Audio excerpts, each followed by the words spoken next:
दोस्तों देख सकते हो निखिल भाई ने कितने सुंदर सुंदर गोधन अपनी गौशाला में अपनी मेहनत से तैयार करके रखा हुआ है। इतने कम उम्र में एक युवा गौ सेवक ने गौ के लिए, गौ के उत्थान के लिए, नस्ल के सुधार के लिए कितनी मेहनत कर लगे हुए हैं। इन्हीं युवाओं की बदौलत आने वाले समय में गौ की रक्षा हो सकेगी। दूध की अभी फिलहाल तो लगभग 100 लीटर के करीब चल रहा है। 100 लीटर एक दिन का। ठीक है। पर क्या है, नीचे ऊपर भी हो जाता है। हाँ, मौसम के हिसाब से कम ज्यादा हो जाता है। हाँ, तो बीच में गायें कम ब्याई हैं या कुछ ऐसा हो गया है तो उस वजह से दिक्कत आ जाती है। ठीक है। पर अब हम सारा डाटा मेंटेन करने लगे हैं, तो अब हमें ये पता होता है कि इस महीने में इतनी गायें बच्चा देंगी और इस महीने में इतनी देंगी। ठीक है। एसके प्रोग्रेसिव विलेजर चैनल देखने वाले सभी साथियों को एक बार फिर से राम राम। गौ गुरु गुरुकुल की प्राचीन भारतीय परंपरा को जानते जानते आज हम पहुंचे हैं जींद और कैमरे के सामने हैं भाई निखिल राठी, जिन्होंने अपने बाकी कामों के साथ साथ गौ सेवा को भी अपनी दिनचर्या में शामिल किया है। सबसे पहले निखिल भाई आपको प्रणाम। प्रणाम भाइयों सभी को। और निखिल भाई सबसे पहले तो एक बार अपना और अपनी गौशाला के बारे में थोड़ा ब्रीफ में परिचय दे दो। भाई मेरा नाम निखिल राठी है और मैं जींद में रहने वाला हूँ। ठीक है। और मेरा खुद का अपना पोल्ट्री की दवाइयों का बिजनेस है। ठीक है। और साथ में यहाँ पे गौशाला में ब्रीडिंग का भी काम करता हूँ। ठीक है। मेरा यहाँ पे गाय का इलाज करवाना और गाय के जो ब्रीडिंग से रिलेटेड काम है, इन दो कामों को मैं देखता हूँ। आप देखते हो? हाँ जी। ठीक है। तो निखिल भाई ये जो हमारी गौशाला है या गौ संस्थान है, इसको लगभग कितने समय से ये चल रहा है? ये भाई 2009 से चल रहा है। पहले ये अलग जगह थी, अब ये 1 किला है यहाँ पे, तो इस जगह पे है। 1 एकड़ जमीन है और 1 एकड़ में ये सिर्फ इसी काम के लिए दे रखी है। तो निखिल भाई यहाँ पर ये जो हमारी गौशाला है, इसमें कुल कितनी गायें हैं? कुल यहाँ पे 200 सवा 200 के करीब छोटे बच्चे और गायें मिला के रहते हैं। ठीक है। 200 सवा 200 गाय हैं। और मुख्यतः किन नस्लों पे आप काम कर रहे हैं? मुख्यतः हम हरियाणा, थारपारकर और साहिवाल के ऊपर काम कर रहे हैं। हरियाणा, थारपारकर और साहिवाल। हाँ जी। और इसके दोस्तों देख सकते हो निखिल भाई के पास जो अगली पीढ़ी है, अच्छे अच्छे रिकॉर्डेड बुलों की अगली पीढ़ी भी बहुतायत मात्रा में निखिल भाई के पास है। निखिल भाई आपके पास ये जो नए बछड़े बछड़ियां दिख रहे हैं, हाँ जी, ये लगभग कितनी संख्या में हैं? लगभग बछड़े बछड़ी अपने पास 60-65 के करीब हैं। 60-65 नई पीढ़ी के बछड़े बछड़ियां हैं। हाँ, जिनकी प्रोजेनी का हमें पता है, जिनकी किस बुल के हैं, कौन से सीमन के हैं, कब इनका जन्म हुआ था और कौन इनकी माँ है, कौन इनका बाप है, कौन इनकी माँ बाप है, सारे रिकॉर्ड का आपको जानकारी है। हाँ जी। ठीक है।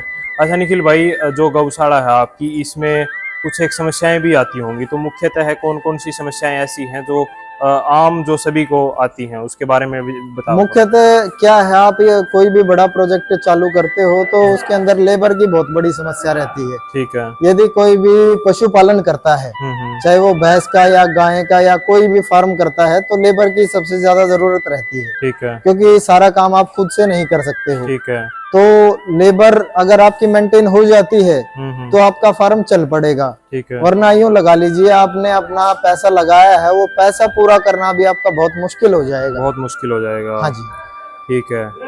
तो निखिल भाई, जैसे हमारे पास 200 सवा 200 के आसपास टोटल गाय बछड़े बछड़ियां हैं, तो इनसे आपके आय के क्या क्या साधन हैं जिससे आप अपना खर्चा सुचारू रूप से चला पाते हैं? आय का साधन तो क्या है कि हम दूध और घी बेचते हैं। दूध और घी सेल कर देते हैं। हाँ। ठीक है। घी के ऊपर हमारी लगभग यूं लगा लो, सर्दियों में 40-45 दिन की वेटिंग रहती है। ठीक है। और गर्मियों में लगभग 30 दिन की रहती है। 30 दिन की वेटिंग रहती है। हाँ जी।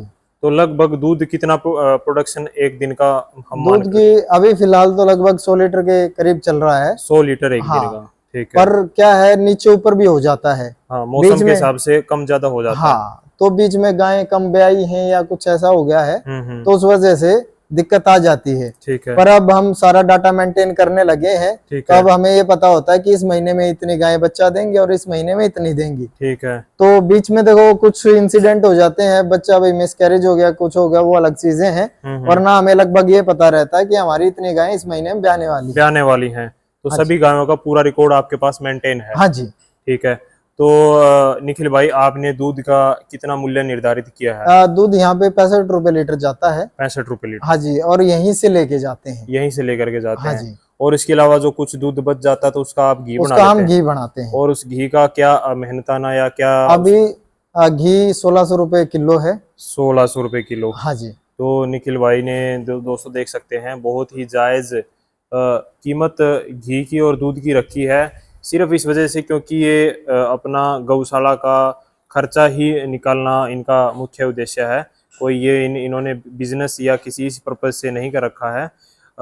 तो निखिल भाई इसके अलावा आप ये बताइए, जैसे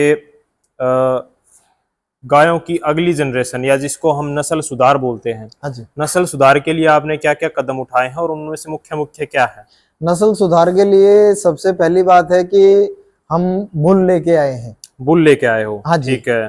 तो बुल जो हमने लिए हैं वो हमने इस हिसाब से लिए हैं जो हमारी जितना दूध देती है, जो कैपेसिटी की है, उस हिसाब से हम उसके ऊपर बुल यूज करते हैं। उसके हिसाब से बुलों का आपने सिलेक्शन किया? हाँ जी। ठीक है। अब कोई हाई यील्ड की है गाय तो उसके ऊपर हम सीमन रखवाने की ही ट्राई में रहते हैं, ट्राई करते हैं। हाँ। ठीक है। क्योंकि हमें ये पता है इसका पिग मिल्क ये रहता है तो इसके ऊपर इस बुल का सिलेक्शन होना चाहिए। ठीक है। ठीक है। और अगर हमारे पास ये है कि कोई भाई 5, 6, 7 लीटर की है तो उसके ऊपर उस हिसाब से हम बुल को यूज करते हैं। ठीक है।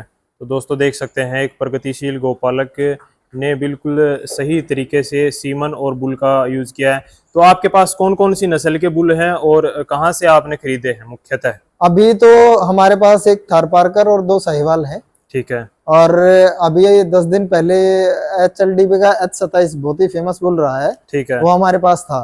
H27 बुल जो HLDB का बहुत ही फेमस बुल था है अभी भी वो निखिल भाई के पास से अभी वो नितेश भाई के पास गया है। नितेश धूल भाई साहब जो एक काफी जाने माने गोपालक हैं और काफी बड़े बिजनेसमैन भी हैं, उनके फार्म की वो अभी शोभा बढ़ा रहा है।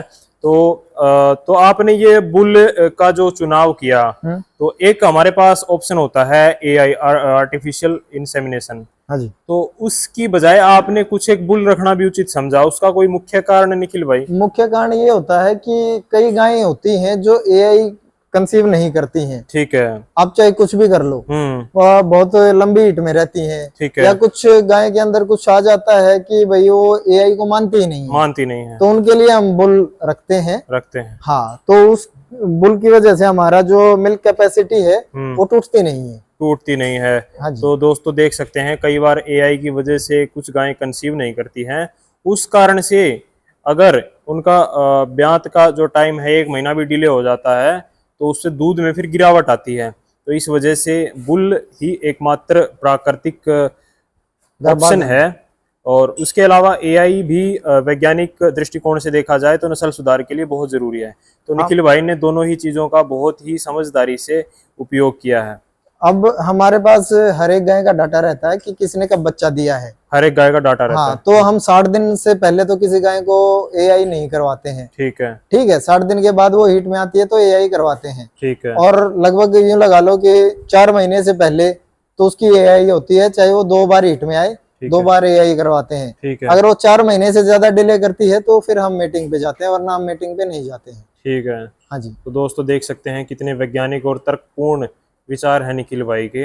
अगर कोई गाय लगातार ही AI से कंसीव नहीं हो पा रही है तो उसको तुरंत ही बुल के पास ले जाते हैं, क्योंकि प्राकृतिक रूप से गर्भाधान करवाना जो पौराणिक जो हमारी परंपरा थी उससे कई बार समस्याओं का समाधान हो जाता है। निखिल भाई इसके अलावा ये जो सामने बछड़े बछड़ियां देख पा रहे हैं, ये लगभग कितने समय की मेहनत है और आपने जो अभी देखने में बहुत दृश्य सुकून दे रहा है, इसके पीछे की मेहनत के बारे में आप थोड़ा सा जरूर बताएं। लगभग 3 साल पहले हमने स्टार्ट किया था ब्रीडिंग के ऊपर काम। ठीक है। तो सबसे पहले सबसे बड़ी समस्या रहती है फील्ड में बुल लेना। आपको बुल देने वाले बहुत मिलेंगे पर अच्छा बुल देने वाला कोई नहीं मिलेगा। अच्छा बुल की उपलब्धता अपने फार्म के लिए करना बहुत ही मुश्किल काम रहता है। और दूसरी बात क्या रहती है कि अगर आपको कोई अच्छा बुल मिल रहा है तो उसकी कीमत इतनी ज्यादा रहती है।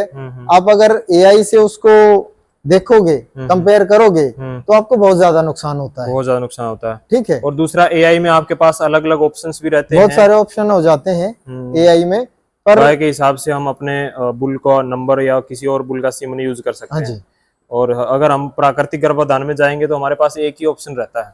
शुरुआत में क्या हुआ था, अगर आपको कोई एआई वर्कर ऐसा मिल जाता है जिसको एआई करनी अच्छे से नहीं आती है, तो आपके एनिमल्स को भी दिक्कत होती है उस चीज में, और आपको बहुत बड़ा लॉस होता है। ठीक है। स्टार्टिंग में एक एआई वर्कर से हमने शुरुआत की थी, तो उसने हमारी 12 गायों की एआई की थी। 12 गायों की? तो 12 में से हमारी 10 गाय रिपीट होगी। 10 गाय रिपीट होगी? तो 10 गाय रिपीट होगी तो हमारा 1 महीने का जो दूध है वो पूरा टूट गया।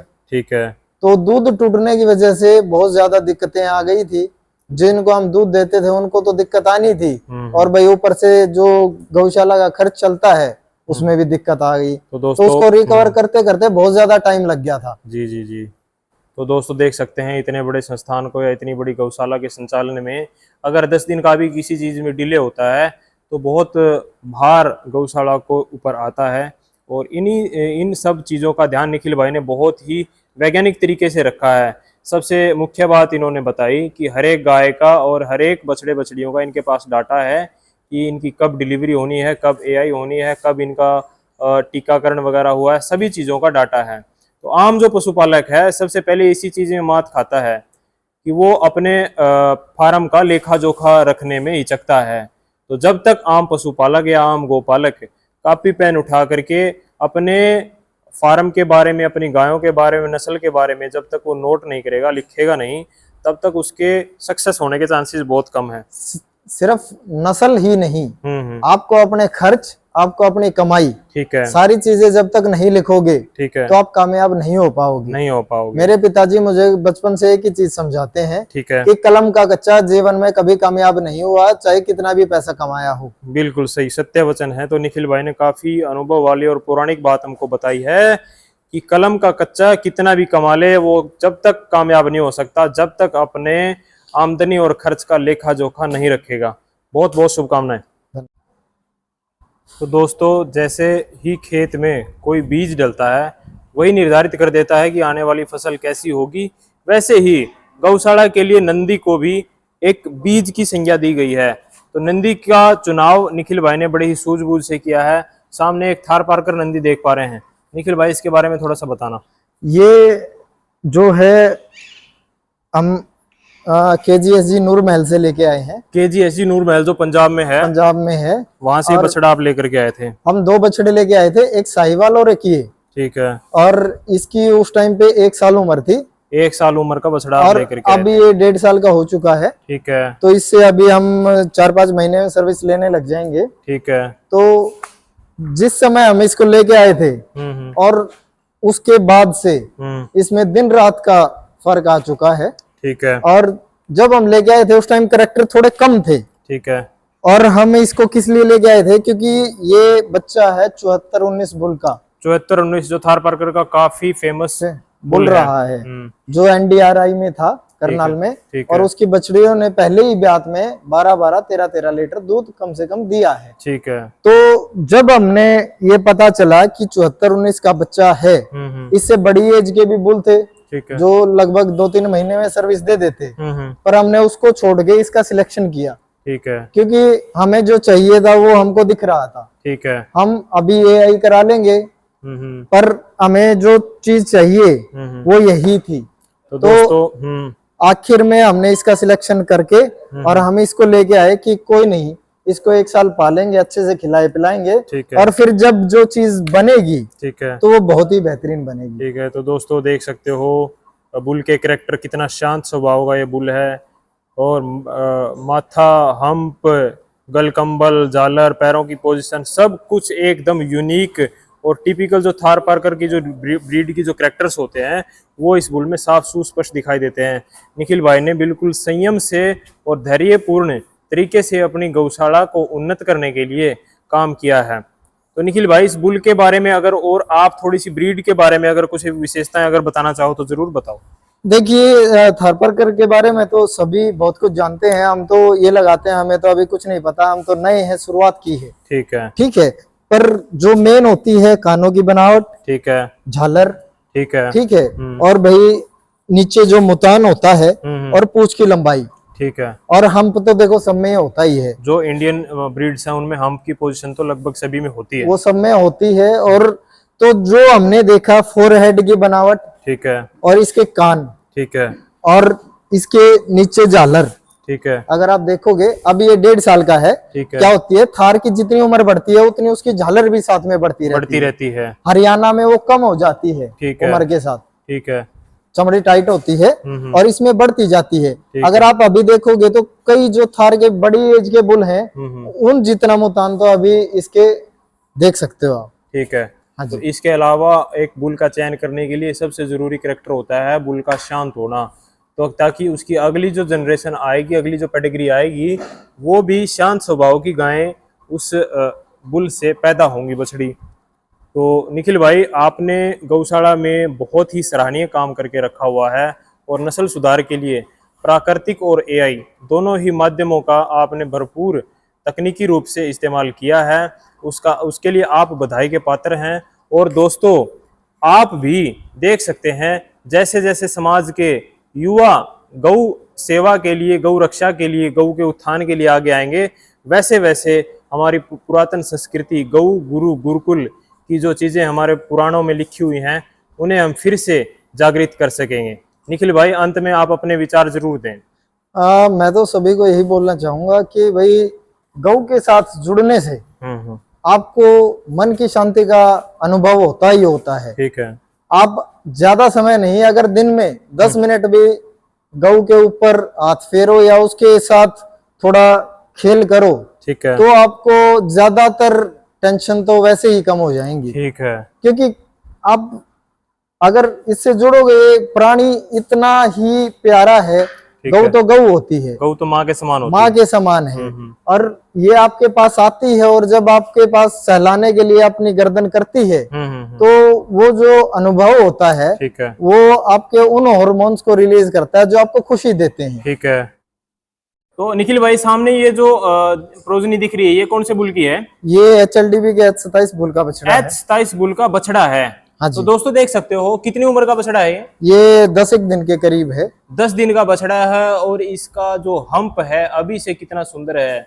और इसकी बॉडी कैरेक्टर, इसका माथा, नाक, आंखें और पैरों की लंबाई, पैरों की सीध में हम्प, ये सारी चीजें बिल्कुल काबिले तारीफ है। H27 जो कि HLDB का काफी फेमस बुल है, उसका रिजल्ट आपकी आंखों के सामने है। ब्रीड के इसके कैरेक्टर्स कैसे आते हैं तो आप देख सकते हो। निखिल भाई, और इस बछड़े के बारे में कुछ बताना चाहते हैं तो? ये जब पैदा हुआ था, मतलब इतना सफेद बछड़ा मैंने कभी नहीं देखा था। अच्छा। ये बहुत ही मतलब बिल्कुल सफेद दूध जैसा। ये पहला इतना मतलब जो रंग सफेद तो होता है पर ये कुछ ज्यादा ही सफेद था। और अभी तो थोड़ा इसके गोबर वगैरह लग रहा है, वरना अब भी सफेदी बहुत अच्छी है। काफी इलाइट अभी से ये नजर आ रहा है। आगे चलकर ये बहुत ही अच्छा बुल हरियाणा नस्ल के सुधार के लिए बनने की इसमें संभावना है। तो निखिल भाई, आपने बहुत अच्छा प्रयास किया है। एक कहावत है कि कलयुग के समय में गायों का संग जिसको मिल जाता है वो स्वर्ग से कम नहीं है। और आपने अपने प्रयासों से इस गौशाला को इतना उन्नत और समृद्ध कर दिया है कि आने वाले पीढ़ियों के लिए ये एक उदाहरण के तौर पर देखा जाएगा। निखिल भाई, आपने हमें अपनी गौशाला में विजिट करने का मौका दिया, आपका बहुत बहुत धन्यवाद। धन्यवाद आपका।